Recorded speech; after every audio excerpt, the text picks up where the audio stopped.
Each encounter holds a hidden truth. Every investigation demands clarity. Empowering your legal rights, uncovering pure justice. Ma'am, step back. This property is under review. I need you to identify yourself. This is my home. I live here. We had a call. Someone like you doesn't just live in a place like this. Someone like me. You know what I mean. Don't make this difficult. The coffee was still steaming on the kitchen counter when Deputy Dale Rourke told Judge Renee Patterson to step away from her own front door. She had been home for 11 minutes, running shoes still on the mat, the low gray light of an early Tuesday morning still sitting flat across her porch. 3 uniformed Caldwell County Sheriff's deputies arranged in a semicircle in front of her, hands on belts, bodies angled forward, a posture she recognized from 2 decades in courtrooms as the body language of men who expected no resistance. What happened in the next 40 minutes would end 3 deputy careers, send a county sheriff to federal prison, trigger the most comprehensive audit of a county law enforcement department in the state's history, and result in sentences that a federal judge would describe as the clearest case of willful constitutional violation he had encountered in 24 years on the bench. The deputies had no idea, not yet. If this story already has you thinking of someone who needs to see it, drop your location in the comments and share it forward. The people this story is really about deserve to know someone is still paying attention. Now here is how it actually happened. The first thing Deputy Rourke said to her was that the property needed to be verified. Not a question, a declaration. Spoken in the flat, practiced tone of a man accustomed to people stepping back when he stepped forward. He told her to move away from the door. He told her someone needed to confirm she had a right to be here. Behind him, Deputies Kevin Pratt and Brian Loomis held their positions on either side of the porch steps, completing a formation that left no casual exit and was designed, whether consciously or not, to feel like an arrival rather than an inquiry. Patterson looked at him. Then she looked at the flower beds running along the front of the porch, railing the beds she had turned over herself the previous spring, on her hands and knees on a Saturday morning, planting in rows she had planned on graph paper the week before. She told him she had planted those flowers herself. Rourke told her that wasn't what he had asked. It was 6:47 in the morning. The running shoes she had worn on her morning loop through the neighborhood were sitting on the mat beside the door, still damp at the soles. The mug in her hand was the one she poured every morning before sitting down with her afternoon case files. Nothing about the morning, the route, the coffee, the light coming low through the tree line at the end of the street had suggested anything other than Tuesday. She was still in her running clothes when they arrived. Step back from the porch for a moment. Understand what these 3 deputies were actually standing in front of. Judge Renee Patterson was 54 years old. She had served 11 years as a sitting federal judge, appointed to the bench by the president, following 2 consecutive terms as Caldwell County's district attorney, a position she had held through some of the most complex criminal prosecutions in the county's recent history. In her 11 years on the federal bench, she had presided over more than 300 criminal cases. She had sentenced corrupt officials. She had approved search warrants and denied them. She had ruled on constitutional violations with a precision that attorneys on both sides of her courtroom had spent careers learning to anticipate. She had purchased the red brick colonial on Aldermore Street 3 years earlier, paid for it outright after the sale of a smaller property she had owned for 12 years, and renovated the kitchen herself across 2 summer breaks, stripping the cabinets, relaying the tile, choosing every fixture by hand. The neighbors on her street knew her as the woman who organized the Christmas food drive, who remembered the names of their children and the schedules of their elderly parents, who left grocery bags on doorsteps during the ice storm of the previous February without telling anyone she had done it. 3 sheriff's deputies were on her porch, and they had no idea who she was. They had looked at her and seen only what they expected to see. That expectation was about to cost all 3 of them everything. 50 minutes before he arrived at her door, Deputy Rourke had been running a routine patrol loop through the neighborhood, the kind of pass that gets logged as community visibility and amounts. In practice, to a slow drive down the quietest streets in the county. He had turned onto Aldermore just as Patterson was rounding the corner at the far end on the last stretch of her morning run. Earbuds in. Stride easy. Entirely at home in the most established street in Caldwell County. Something about that image, a black woman, comfortable, unhurried, clearly belonging in a neighborhood Rourke apparently had other ideas about, produced a reaction in him. He picked up the radio. He told deputies Pratt and Loomis there had been a suspicious person report called in from this address. He said the caller had described someone who didn't belong, seen entering and leaving at irregular hours. He requested backup to make contact. Not one word of it was true. The county dispatch system would later confirm, under federal subpoena, that no call matching that description had been logged that morning. No call had been logged that week. No complaint relating to that address had been filed at any point in the previous 14 months. The transmission Rourke made from his patrol vehicle, recorded automatically, as all department radio traffic was, by the County Communications Archive, was a fabrication constructed in real time, broadcast over official channels, and acted upon by two deputies who had no reason to question it. That recording would later become the single most damaging piece of evidence presented to a federal grand jury. But that morning, Pratt and Loomis heard it, pulled their vehicles onto Aldermore Street, and walked up the path to a federal judge's front door.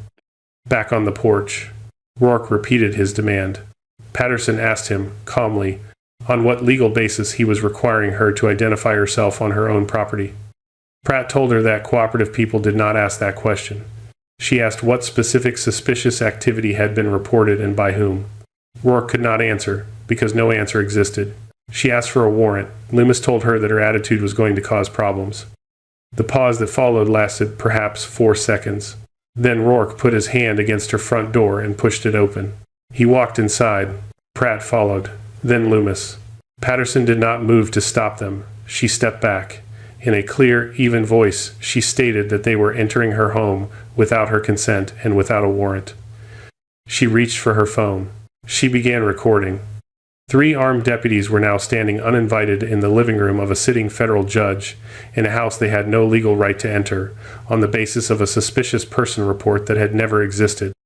And the woman standing across the room from them, watching with an expression that was steady and unreadable and gave nothing away, was not afraid.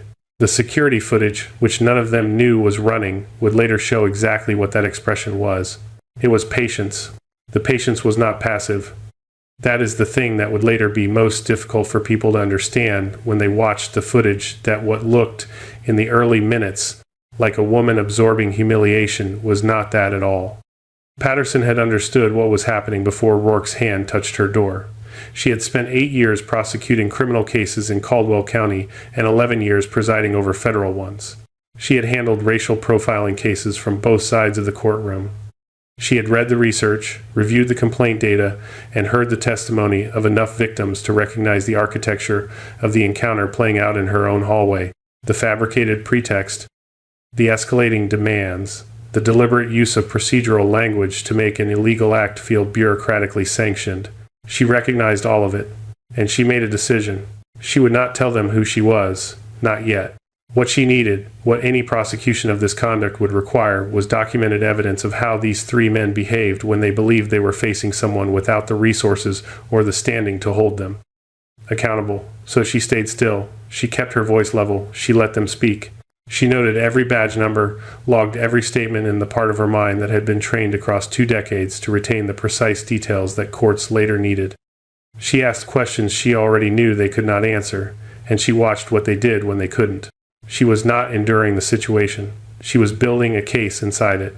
What Rourke, Pratt, and Loomis did not know, and had no way of knowing, is the detail that, when the story broke nationally 3 weeks later, would be described by legal analysts as the structural fact that made the entire outcome inevitable. 8 months before that Tuesday morning, following a series of late-night disturbances that had put several Aldermore Street residents on edge, Patterson had contracted a commercial security installation firm to outfit her home. She had specified the same class of surveillance system used in federal courthouse lobbies because she knew what that standard required. 12 cameras covering every exterior angle and all primary interior spaces. 4K resolution. Directional audio with a sensitivity range that could isolate and capture conversation from across a large room. Motion-activated lighting tied to the recording triggers. And the detail that would seal every outcome that followed every frame of footage was automatically encrypted and transmitted in real time to an off-site server maintained by the installation company. Nothing stored locally, nothing accessible on-site, nothing that could be wiped by confiscating a phone, pulling a hard drive, or cutting the power to the house. The moment Rourke's foot crossed the threshold of her front door, the archive had begun. Every word spoken, every drawer opened, every item touched or moved or examined without a warrant, every sound in every room where a deputy stood without legal authority to be standing. All of it transmitted in real time to a server none of them could find and none of them could reach. The three men dismantling their careers in Renee Patterson's living room were doing it on a stage they could not see and could not close. The trap had not been set that morning. It had been set 8 months earlier by a woman who understood, with professional precision, that the world was safer when evidence was irretrievable. What followed lasted 31 minutes. Pratt moved through the living room, methodically opening the drawers of the console table by the window, pulling books from the shelves and setting them down without returning them to order, picking up the mail stacked on the kitchen counter and examining the envelopes. No warrant, no articulated legal justification. No explanation offered at any point for what he expected to find or what authority permitted the search. Loomis positioned himself near the hallway entrance and told Patterson at one point that houses in neighborhoods like this were not built for people like her. He told her she should think carefully about how she wanted this to go. When Patterson asked, for the second time, for all 3 badge numbers and the name of their supervising sheriff, Rourke's composure broke. What came out of him in the 4 minutes that followed would be transcribed into a federal indictment and read aloud in a courtroom to a jury of 18 people, 2 of whom would turn away from the screen when the audio was played. He told her what he thought of her. He told her what he assumed she was doing in the house she had bought, renovated, and lived in for 3 years on Aldermore Street. He used language that, set down in the indictment document, filled the better part of a page. Pratt did not tell him to stop. Loomis did not step in. Both men added their own commentary at intervals, as though they were entirely certain that this room, this moment, would have no audience beyond themselves, and the woman they had decided did not matter. All 3 men behaved as though accountability was a thing that happened to other people. They had badly miscalculated. If you have ever watched someone in a position of authority treat another person as though they were invisible, only to find out exactly who that person was, you already know what is coming. Share this with someone who needs to see how it ends. Patterson said nothing. She set her phone down on the arm of the chair beside her. She walked down the hallway to her home office, past the framed bar admission certificate on the wall, past the photograph taken on the day of her federal appointment, past the shelf of case reporters that represented 11 years of decisions rendered from a bench that 3 deputies had apparently never considered she might occupy. She opened the top drawer of her desk. She walked back to the living room, where Rourke, Pratt, and Loomis were still standing in a home they had entered without a warrant and searched without cause, and she set her federal judicial credentials on the coffee table. She did not speak. She did not gesture toward them. She simply placed them on the table and stood back and waited, in the same unhurried way she had been waiting since the moment Rourke pushed open her door.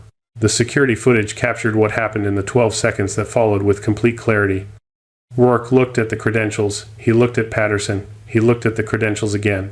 The change that moved across his face was not gradual. It arrived all at once, the specific, physical understanding that his life had just divided, permanently and irreversibly, into the time before he walked through that door and everything that would come after. The prosecutor who reviewed that footage before trial would later tell his team that he had watched the clip 11 times and that it never became less striking. The moment a man realizes, in real time, that the thing he believed was impossible has already happened. The silence lasted 6 seconds. And somewhere in a server room none of them had ever visited, in a facility whose address was not on any document in that house, every frame of it sat encrypted and intact and entirely beyond anyone's ability to undo. The vehicles pulled out of her driveway at 7:42 in the morning. Patterson watched them from the window, then set her coffee mug in the sink, walked to her home office, and picked up the phone. She did not call a lawyer first. She called the FBI. As a sitting federal judge, she had direct access to the Bureau's Civil Rights Division, not a general intake line, but a direct channel to the unit responsible for investigating violations committed under color of law. The agent who took her call was Special Agent David Reeves, a 22-year veteran of federal law enforcement whose last 14 years had been spent almost exclusively on police misconduct cases. He listened to her preliminary account without interrupting. He asked 3 clarifying questions. Then he asked her to preserve the security footage and ensure it was not accessed or altered in any way before a technical specialist could receive the transmission logs from the off-site server. Reeves told his supervisor that afternoon that in 14 years of misconduct work he had not encountered footage this unambiguous or violations this comprehensively documented. His supervisor authorized full Civil Rights Division resources the same day. Federal prosecutor Linda Walsh reviewed the complete 31-minute recording that evening at her office, with 2 members of her team seated on either side of her. She watched it once through without stopping. Then she opened a new case file. She assembled her full prosecution team the following morning and told them she intended to move for a grand jury within the month. The grand jury was convened 19 days later, the fastest turnaround in the district's recorded history. The indictments named Rourke, Pratt, and Loomis on multiple federal charges: civil rights violations under color of law, illegal search and seizure, criminal trespass, and conspiracy to deprive a citizen of constitutionally protected rights. The charges carried combined maximum sentences that ran well beyond the lifespans of the deputies' careers. The machinery of federal justice did not move slowly here. It did not need to. The case had already been built on 12 cameras in 4K resolution over 31 minutes by the woman they had decided did not belong on Aldermore Street. Here is the part of the story that nobody saw coming. Federal investigations of this kind are procedurally required to include a review of the department's internal complaint history, a standard subpoena that most departments treat as a formality, a paper exercise that produces a few folders, and some administrative correspondence. What the investigators received from Caldwell County's records office was not a formality. Sheriff Gary Owens had personally reviewed and signed off on the dismissal of 4 separate racial profiling complaints filed against Deputy Rourke across the preceding 2 years. Not 4 complaints that had been lost in a bureaucratic backlog or misrouted by an administrative error. 4 complaints that had been received, assigned to Owens' desk for supervisory review, and returned marked closed and unsubstantiated in Owens' own handwriting, with his signature on the closure forms. One of those complaints had been submitted by a black city councilwoman who had been stopped by Rourke twice within a single month while walking her dog 2 blocks from her home. Another had come from a black physician who had practiced at Caldwell County General for 11 years and had been detained and questioned at length in the hospital car park after a late shift, on the basis that Rourke claimed he did not look as though he belonged there. Owens had not simply failed to act on the complaints. He had written internal memos characterizing the individuals who filed them as politically motivated troublemakers seeking to undermine department operations. He had flagged the files as closed without any documented investigation having been conducted. He had, in the precise language of the federal indictment that Walsh's team would draft in the weeks that followed, knowingly created and sustained an institutional environment in which racial profiling by his deputies was shielded from consequence, normalized as practice, and effectively encouraged by the certainty that complaints would disappear. 48 hours after being notified that he had been named in the federal investigation, Sheriff Gary Owens submitted his resignation. It changed nothing about what followed. It simply meant he would face it as a private citizen rather than from behind a badge and a county seal. The investigators had his memos. They had his signatures. They had 4 closed complaint files, and the people who had filed them, all of whom came forward when the story broke, all of whom were prepared to testify. The public had understood this as a story about 3 deputies. It was, in fact, a story about a department and the man who had spent years making certain that deputies like Rourke had no reason to stop. Once the story broke nationally, Patterson's legal team established a dedicated complaint line for individuals who had experienced similar treatment from the same deputies or within the same department. Within 3 weeks, they had documented 51 separate incidents. A retired Army colonel, 3 decades of service, stopped at his own mailbox and asked to prove he lived on the street. A school principal questioned for 20 minutes about whether the vehicle she was loading groceries into was actually hers. A black cardiologist handcuffed outside his own clinic on the basis that Pratt claimed he did not recognize him from the neighborhood. Every single one of those people had filed a complaint. Every complaint had been buried. The federal trial of Rourke, Pratt, and Loomis began 4 months after the incident on Aldermore Street. It lasted 9 days. Walsh opened by playing the security footage in full, from the moment the deputies' vehicles appeared at the end of the street to the 6 seconds of silence after Patterson placed her credentials on the coffee table. By the close of the second day, the defense attorneys had a clear understanding of the shape of what they were facing. Rourke's counsel argued his client had acted on a genuine belief that a break-in may have been in progress. The argument did not survive contact with the county dispatch records, which confirmed no call had been made, or with the radio transmission recording, in which Rourke could be heard fabricating one. Pratt and Loomis both argued they had deferred to the judgment of their senior deputy, and had no independent reason to question the legitimacy of the contact. The jury heard that argument, considered it for a total of 11 hours across 2 days, and rejected it entirely. Guilty on all counts. All 3 defendants. The courtroom took 4 full seconds to react. Sentencing came 6 weeks later. Patterson was permitted to address the court before the sentences were handed down. She stood at the podium without notes and spoke for 18 minutes in a voice that did not waver and did not rise. She told the court she had not come to ask for harshness. She had come because every time a person granted authority over others treats those others as though their rights are conditional, as though the constitutional protections that apply to everyone else apply to them only. Provisionally, only if they are the right kind of person in the right kind of place, a choice is being made. And choices, she told the courtroom, carry consequences. That was not a principle she had invented. It was the one she had spent her career enforcing from the other side of the room. Deputy Rourke received 13 years in federal prison. Deputy Pratt received 10. Deputy Loomis received 9. Sheriff Owens, tried in a separate proceeding 6 weeks later, received 4 years for his documented role in suppressing the complaint record that had made the pattern possible.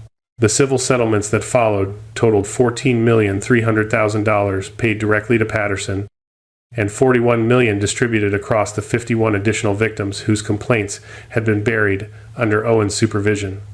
The Caldwell County Sheriff's Department was placed under a 5-year federal consent decree. Every policy, every training program, every new hire required prior approval from Justice Department monitors. A civilian oversight board was constituted with independent investigators, real subpoena authority, and no serving officers in any review role. Patterson agreed to chair the board's advisory panel. The woman who had been told she didn't belong in her own neighborhood now held a formal, documented, permanent role in governing the institution that had sent 3 deputies to her door. 1 year after that Tuesday morning, Judge Renee Patterson stood before a graduating class at the Federal Law Enforcement Training Center. She had been invited to speak on constitutional accountability and the professional obligations of federal officers. She told them she was going to speak about a question instead. Not the question of why what happened to her had happened. She understood the answer to that question with a clarity she had arrived at long before that particular morning. The question she had carried with her since was a different one. It was the question she had asked herself in the silence after the deputies left, standing in her own living room looking at the credentials still sitting on the coffee table. How many times had this happened to someone who did not have 12 cameras running? Someone without a federal appointment and 2 decades of constitutional law practice and a direct line to the Civil Rights Division of the FBI. How many complaints had been filed in good faith and buried in good conscience by people who had decided the person filing them did not matter enough to warrant the paperwork? How many people had been told through a hand on a door, a tone of voice, a question asked on their own porch that their rights were conditional, their presence was provisional, and their belonging was something other people got to decide? She told the room she did not know the exact number, but she told them that whatever it was the only number that should matter to anyone in the room who was serious about the job. The answer to that question, she said, was the only reason any of them should want to be there. She left the podium without waiting for the applause. There was nothing left to add. The question was already in the room, and it belonged to everyone in it and to everyone watching now. If you like this video, make sure to hit that like button, subscribe, and turn on the notification bell so you don't miss the next story. Share this video with someone who would appreciate it, and let's keep building this community together. And before you go, drop a comment below. I'd love to hear your thoughts on what stood out to you the most. Until next time, stay safe, stay curious, and I'll see you in the next. Fairness is an enduring mission, and insight serves as your safeguard. Thank you for watching and advocating for absolute clarity.